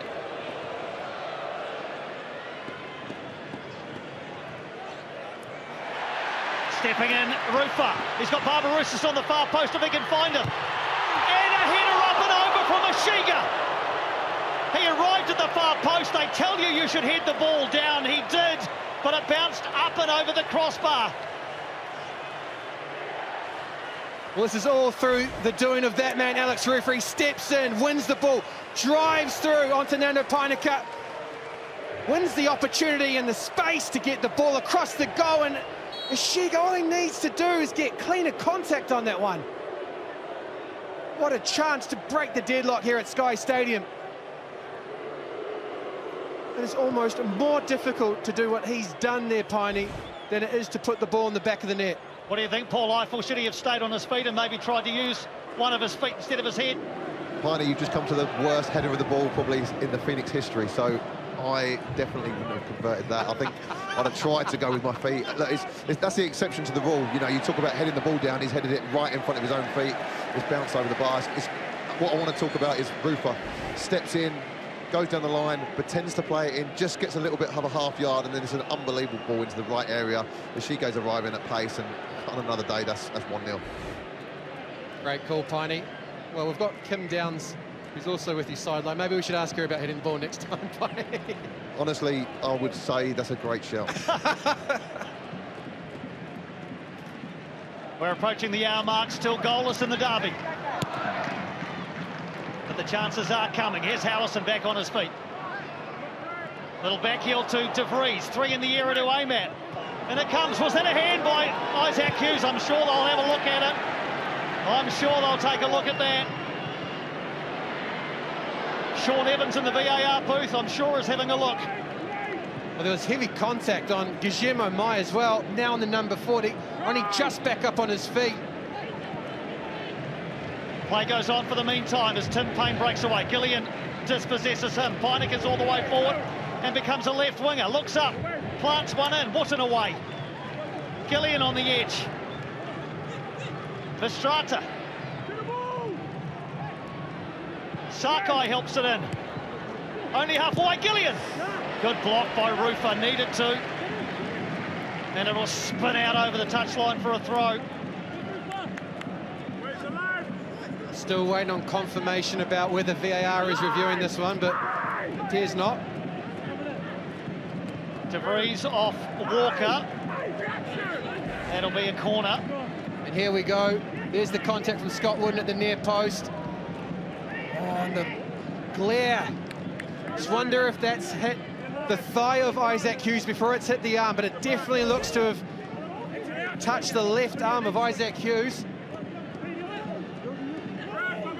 Well, we play on for the meantime as De Vries looks to line up another corner. Sun in the eyes of Josh Oluwayemi, that won't be helping.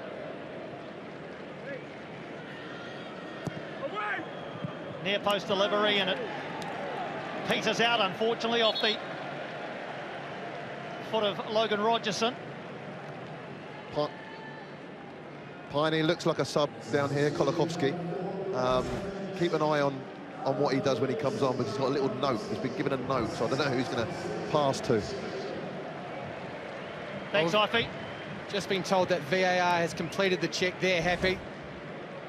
Can only suggest, Piney, that it hits the thigh just before going up into the arm of Isaac Hughes. I don't think Stefan Kolakowski knew who he was supposed to give the note to, Ivy. He approached about 2 players before giving it to Tim Payne. I think he could have given it to me first. I could have helped him there.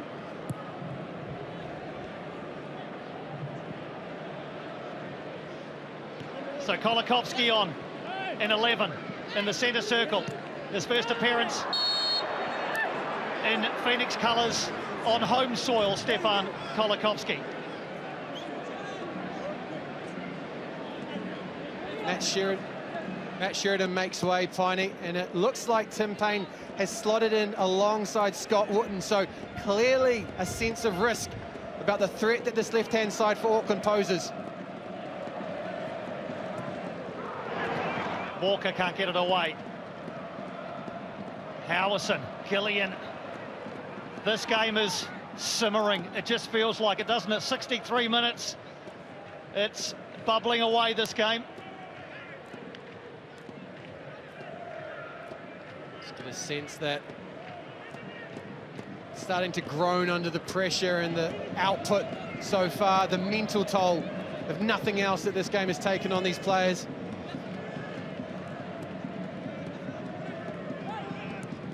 Constantly guarding against the threat and transition.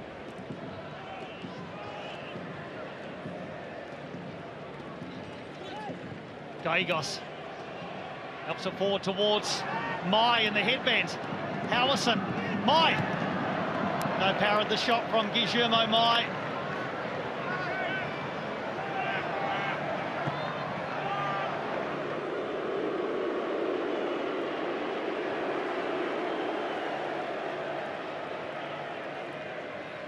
In case you were wondering, Alex Pawson was on the ball there.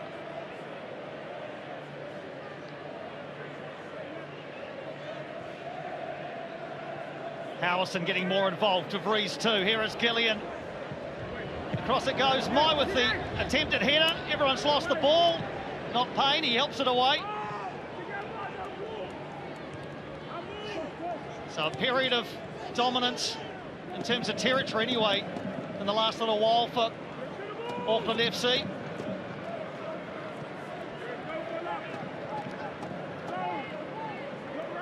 Gaigos, clever ball into Mai. Can he turn and get a shot away? Guillermo Mai straight into Wootton. Picks up the scraps, does De Vries. Plenty of energy at the moment from Auckland FC, but Nathan Walker breaks up the attack. Ishiga and Nagasawa, and now Sutton. Charging through the middle, Ishiga. Barbaroussis instead takes it on himself.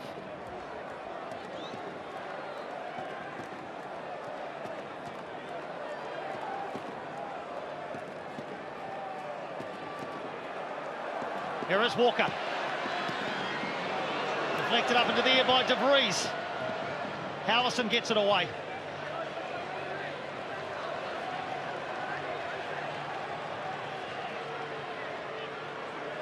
Rufer, little shimmy from Alex Rufer. Kolakowski.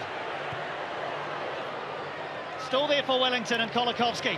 Nice ball for Sutton. Rufer on the edge. Shuttle on the carpet from Nagasawa. The ebbs and flows of this football match.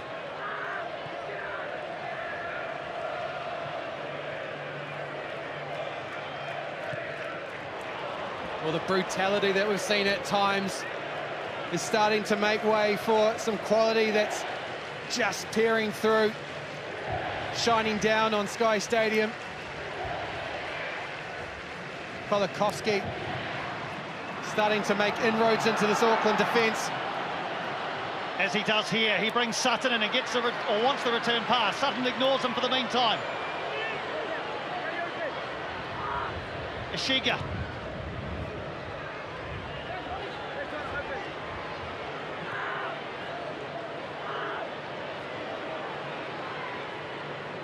Patience, the hallmark of Giancarlo Italiano football teams. Roof is fouled in the centre circle by Mai. Legs tangled up.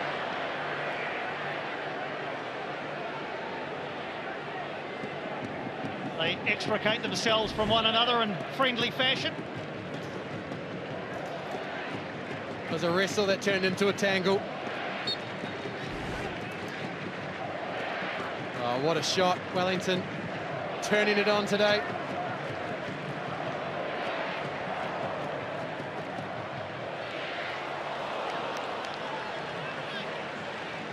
I can tell you alongside us in the broadcast area, Terry McFlynn is giving the chewing gum a real working over.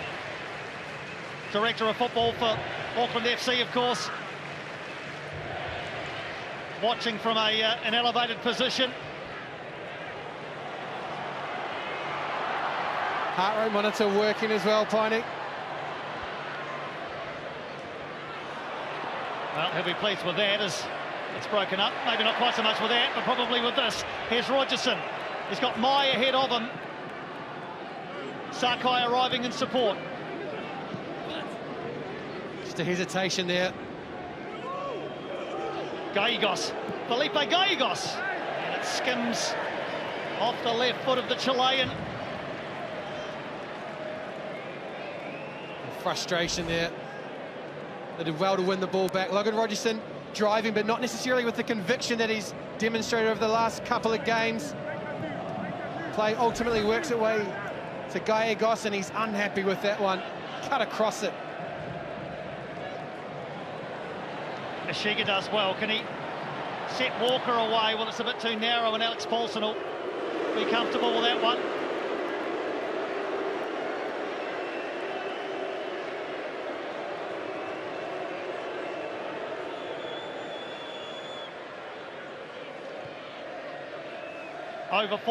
Over 4 hours now of an unbreached defence from Auckland FC.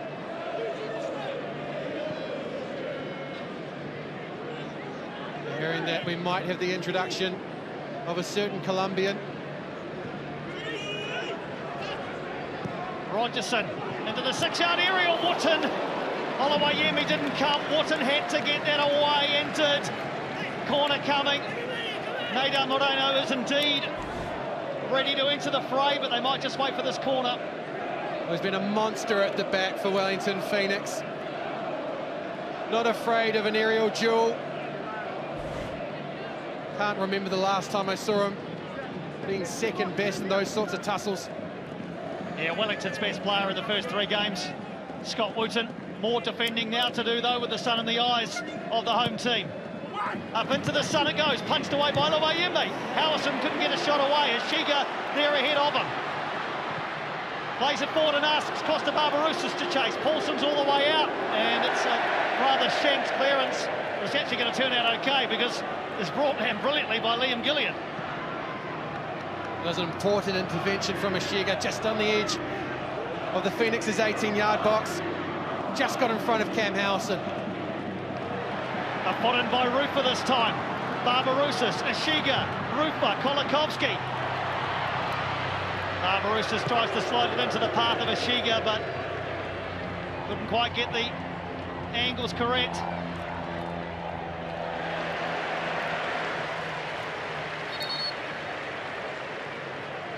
Well, in and amongst all the hustle and bustle and combativeness, the one-on-one defending has been impressive.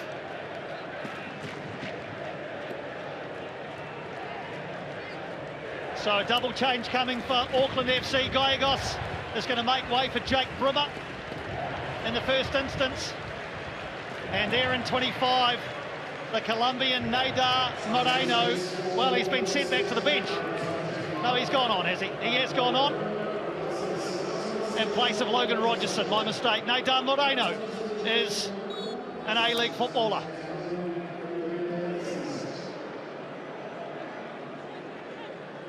Can expect a spark from Nader Moreno. Happy to take on defenders, but also has a thunderbolt of a right boot.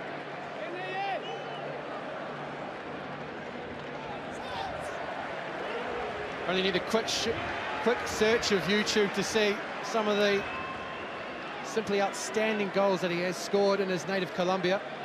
He was a late arrival, which is why it's taken him a couple of games to see some minutes, but he's going to get the best part of 20 plus here. It was a long stoppage for the treatment to Wooten and Mai, so you'd have to think there'll be 7 or 8 extra minutes, and we're still not even at the 75-minute mark.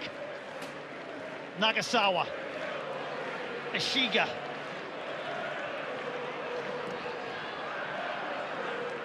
Ishiga just manages to hold on to it. Moreno's doing some defending and doing it pretty well. Still there, though, for Wellington. Not now. Moreno's first action, and he wins a throw for his team. Sam Sutton has a new problem to solve. Nadar Moreno looks to have taken up residence down that right-hand side for Auckland FC. Stunning from the capital. Lovely shot.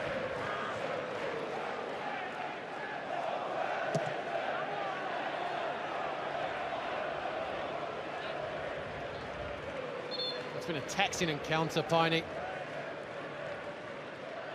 Work rate, grit, determination, all on display today. Auckland FC get next weekend off. They've got the bye in round 4. Wellington Phoenix away at the Mariners next Sunday.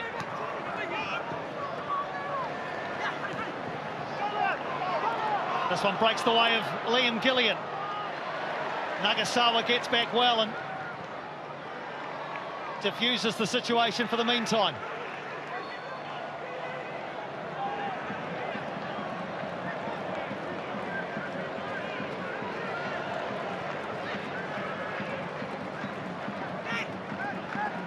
Here's Brimmer. So Brimmer and Howison both on the pitch at the same time for the first time this season.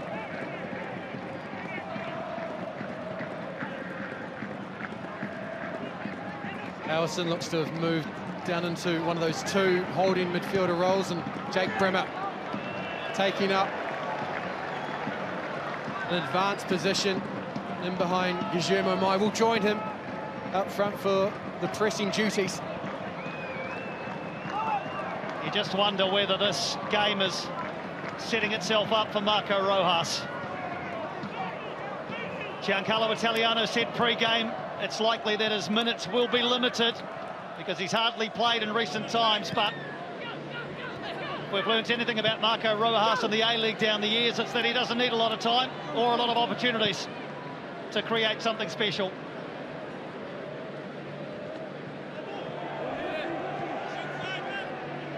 Moreno busy after his introduction. He wins the ball back for his side.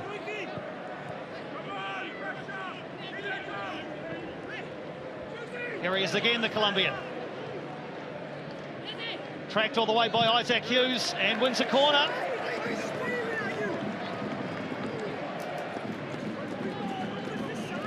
Isaac Hughes with a bit of claret there after his battles this afternoon.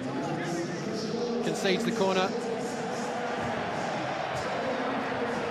We've just had the attendance flashed up, and I can tell you it is 26,252, a new regular season record for Wellington. 26,252, magnificent.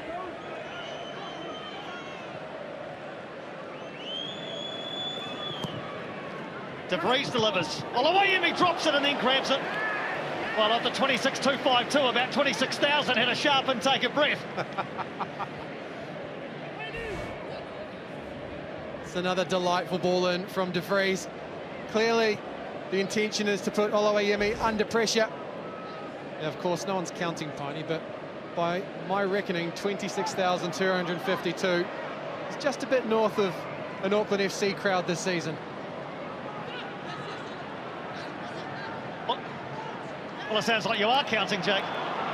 Here's mine. De Vries. Gillian. Onto the roof of the net from Liam Gillian as this game continues to bubble along. Paul Eiffel, what's your sense of it?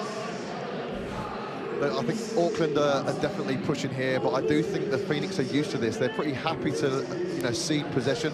And I think with the likes of Costa up front and now Kolakowski, are we going to see Marco Rojas? But the pace they've got up front, I think they'll be okay. I think they can see this out and now think they'll be the nick one on the counter potentially. They do have a great pedigree of footballing jiu-jitsu. Take pressure and turn it to your advantage. Here is Nathan Walker. Kolakowski is inside him. Ashiga there as well. Stefan Kolakowski squares it back instead of shooting. Unselfish from Kolakowski. He might have got the call from Ashiga.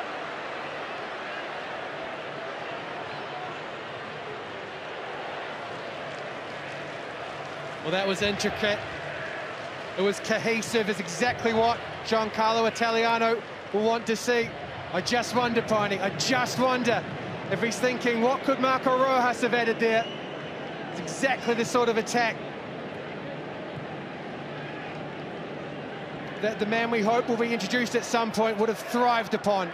A break, cavalry charging, just needed someone to take the moment.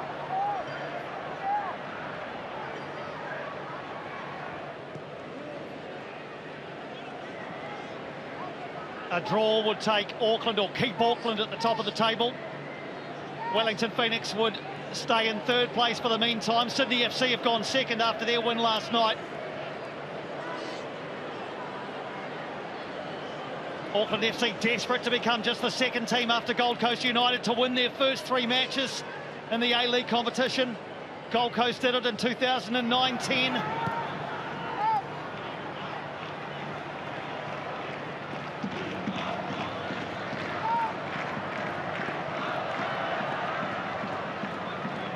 Oh, it's open now, Piney. This gap starting to come. It's creaking. Isaac Hughes is off on a run down the left-hand side. Got Sutton outside. Sutton gets there just ahead of Moreno. Barbarousis. Rufa. Now Walker. Nathan Walker. A white wall in front of him. Stands it up in the 600 away by Hall. Barbarousis. Rufa. Auckland FC stand firm. And Alex Rufa wants some help from the big crowd here. Well, they've climbed to their feet. And Nathan Walker stood this one up, hoping for a teammate to climb above Dan Hall and Nando Painika. But Hall comes up big twice. Bang from Barbarousis. A white wall in the way. Back-to-back A-League champion Dan Hall. Massive. But a corner result. Ashiga again on set-piece duty in front of Yellow Fever. No dice this time.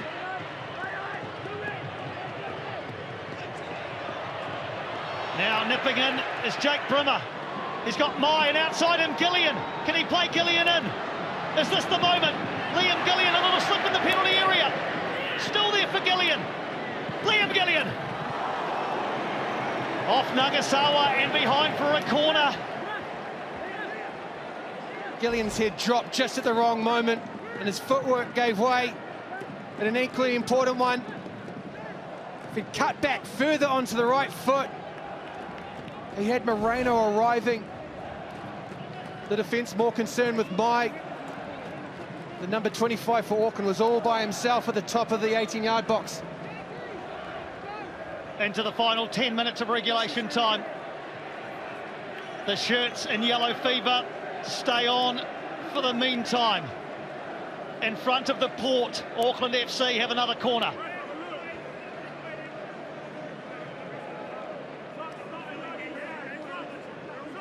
The freshly arrived, or relatively freshly arrived, Jake Brimmer addressing this one. He provided the cross for Nando Painika's goal a week ago. Towards the near post. Off Sutton and back out to Brimmer. He'll get a second chance at it.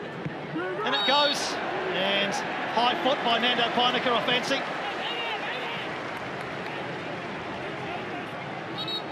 Was well defended by the Wellington Phoenix. Stoic at that near post. A few complaints about Tim Payne stooping to head that one clear. Well, Nadar Moreno thought he got all ball there. And I wonder whether he's going to draw the ire of the referee. He has. So, a yellow card for Nadar Moreno for throwing the ball away. Well, he can't react like that. But he felt he had done enough to hustle Sam Sutton out of this one. No, clear foul. Clipped the ankles of the Wellington Phoenix left back. simmering away, though, looks like Louis Toomey's getting his last instructions here from Danny Hay. Look to see him introduced shortly. Thanks, Ipey. Louis Toomey has worn Wellington Phoenix colours at reserve level, academy level. But it'll be against Wellington Phoenix that he'll enter the fray here. No sign of Rojas down there, Ipey. Can't see him, Piney. He is pretty small, though, so he could be sat on the edge of the bench. Not sure. I'll come back to you. All right.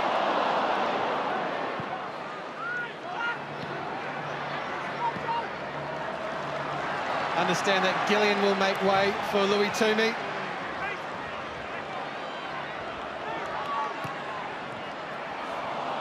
Tim Payne was trying to pin that one into the path of Nathan Walker, I think. It came off Kolakovski. Here's that change. And indeed, Louis Toomey is going to get an A-League men's debut in place of Liam Gillian.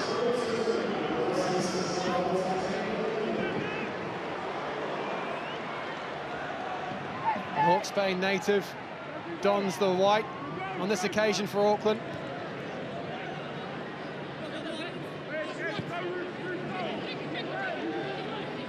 Brimmer helps it forward towards Moreno, away by Sutton. Barbarouses in his eagerness to take that one off for Strata, just a little foul on the Belgian. Piney, quick one. I think Marco Rojas has just been called back in. I found him. He's jogging towards the bench now. I think they're going to change it imminent. Thanks, Ipey. So we maybe are going to see Marco Rojas. Here's Toomey, looking to make an impact on his introduction. Mai. De Vries.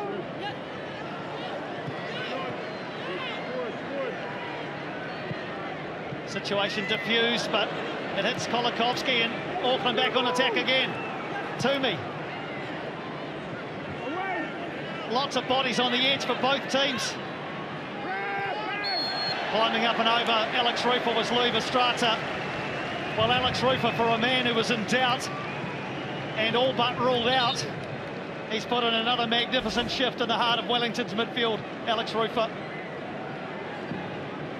A battle of the two midfield disruptors for Strata and Rufer. Here we go. 5,006 days since he last wore Wellington Phoenix colours. Marco Rojas returns to his first professional club to play in front of the fans who famously awarded him a Yellow Fever scholarship to train for a week with the first team. The rest, as they say, is history. Marco Rojas is a Phoenix player once more. And it's going to go into the heart of the Wellington Phoenix attack. Listen to the crowd announce the little Wellington wizard. As she goes down the right, Walker's moved to the left. It means Rojas is alongside Kolakovski, just behind Barbarouses.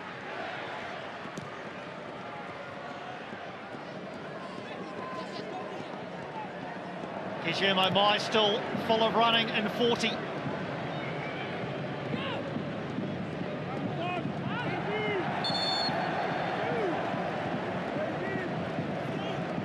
Walker not able to keep that one in.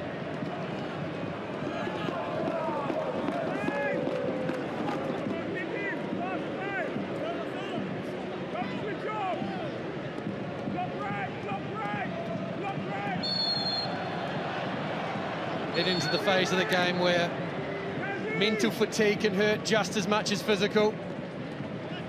Get the feeling that today it might be a mistake, it might be switching off for a moment that could decide this one.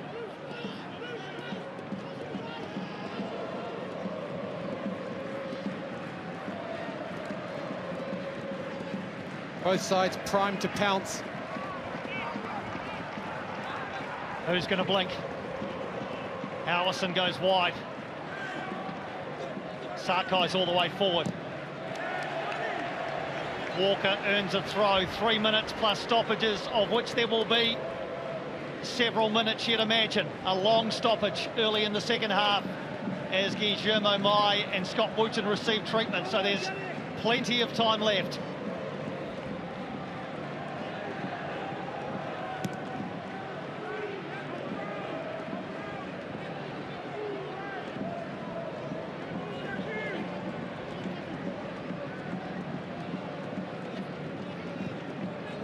Verstraete. Louis Verstraete striding deep into enemy territory. And it comes Mai with the header, always rising up and over Oluwayemi's crossbar from Guillermo Mai, who's still looking for that first A-League men's goal. Verstraete apparently got a bottomless tank. Charging forward, stands that one up. Mai head. Oh, it's given away by Oluwayemi! What a mistake by Josh Oluwayemi, and Jake Brimmer pounces. Derby delight for Auckland FC. Derby despair for Josh Oluwayemi and Wellington Phoenix. And in front of the port, a catastrophe for Josh Oluwayemi. And Jake Brimmer needed no second invitation.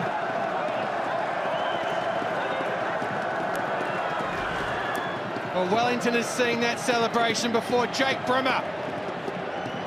The last man that Yellow Fever saw in the semi-final, and Josh Oluwayemi simply got caught out, trying to play through, far too much pressure. Gives it to Jake Brimmer as he and Mai converge on the Wellington Phoenix goalkeeper, and Brimmer breaks the deadlock.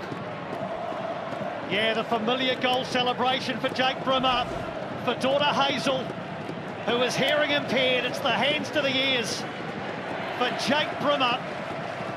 His last goal in the A-League men's was against Wellington Phoenix in round 15 of the 2022-23 season for Melbourne Victory. All the way back in February 2023, has he scored the goal that is going to give Auckland FC victory and a third straight win.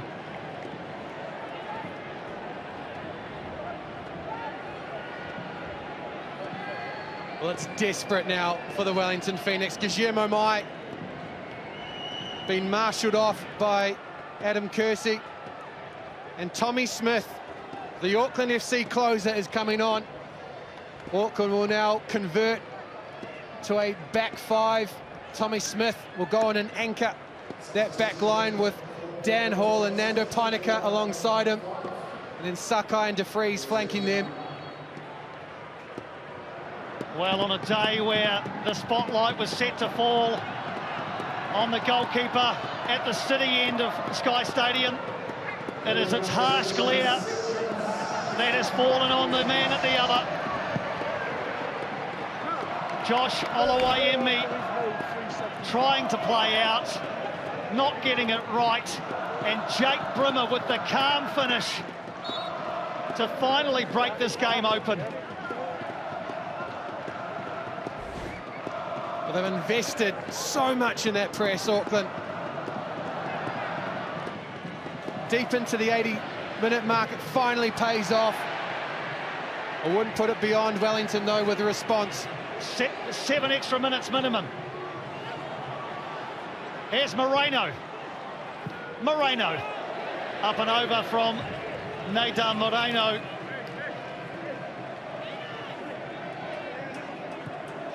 Now it's about retreating for Auckland FC. Men behind the ball. Wellington will work it forward again.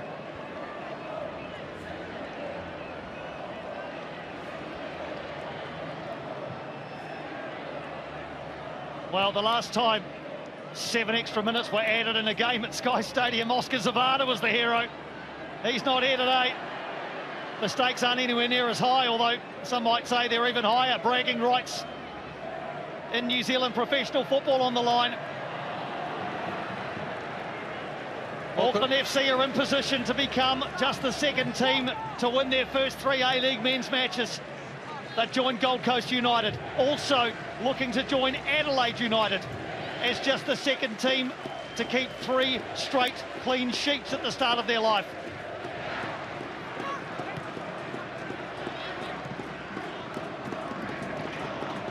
Auckland only need to remember last week as well, and they themselves scored right at the death. They'll need to keep going all the way to the final whistle. Played forward towards Barbarouses, Kolakowski sniffing around. The Wellington Phoenix undefeated in their last 9 regular season A-League men's games here. Is that streak about to end? Wooten playing it forward towards the penalty area. Marco Rojas, of course, was the man on the end of it, or nearly. Desperation now for Wellington. Match management for Auckland.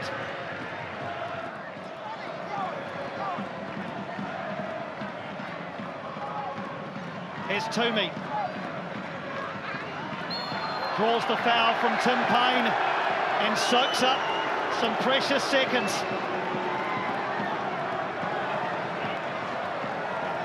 Louis Toomey adept at encouraging the contact.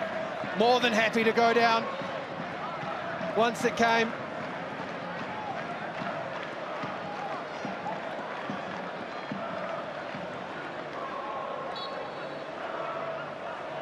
Auckland taking their time with the restart.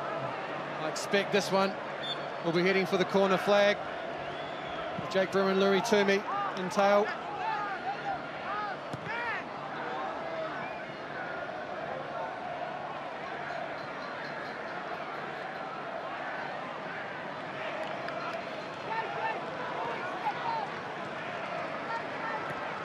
Rufer plays it forward again. Rojas starts to chase. Smith gets it away. Wouldn't it be ironic if the first ever New Zealand derby was settled by an Australian? Here's another one in Kolakowski, trying to redress the balance.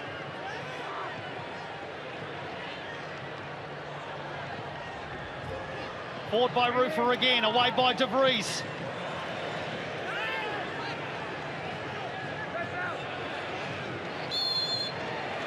And a free kick given away by Louis Toomey.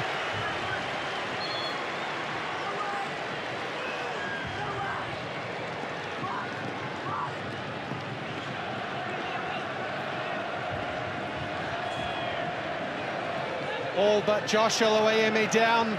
Alex Paulson's in now. Ishige stands over the ball. Both teams standing tall. Right into the depths of injury time. Everybody back for Auckland. Just about everybody forward for Wellington. Ishiga. Can he produce another free kick moment? Not that time. Nagasawa chases back the aching legs of 95.5 minutes. Aloiemi plants it forward. Scott Wooten is all the way forward. And there'll be gaps opening up at the back. Louis Toomey sets off with Ishiga in hot pursuit. Louis Toomey's in the area. And Auckland FC through Jake Brummer. 22 on his back. 2 goals in the back of Wellington Phoenix's net. And the Port are going to celebrate long into the Wellington night. 2 for Brimmer, 2 for Auckland. Bragging rights for the A-League's new boys.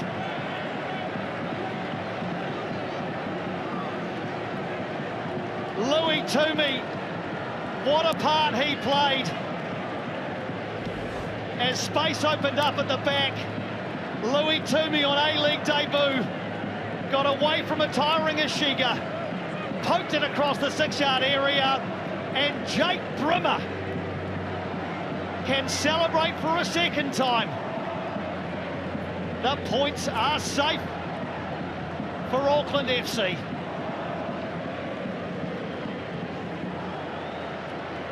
The Port soaking it up in the sunshine at Sky Stadium.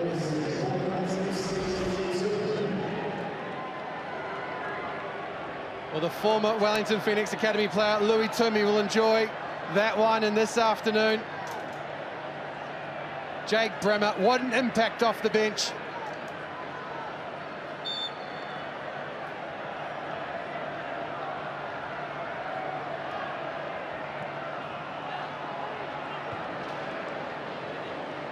We've had 7.5 minutes of added time.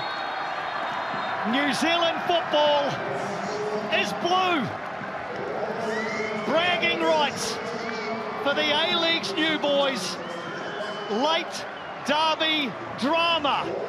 And to the delight of the travelling faithful, Auckland FC go 3 from 3. Stevie Corica with the wry smile, he'll be delighted inside. Alex Rufer, derby desolation, but Jake Bremer, what a day for him. The Australian who decided the first ever New Zealand derby. What a storyline at the end of a pulsating game.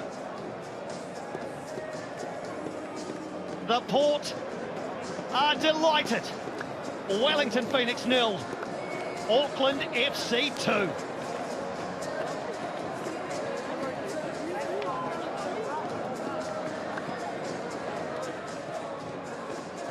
Well, what a game. What a game, and there are some very rueful looks in the heart of yellow fever. The second goal from Jake Bremer was the cue for a mass exodus from large parts of this ground. Well, Jake Bremer, the former Johnny Warren medalist, has come up massive for Auckland FC today, capitalising on a goalkeeping error for the first goal and a clever run and pass from Louis Toomey for the second. Auckland FC,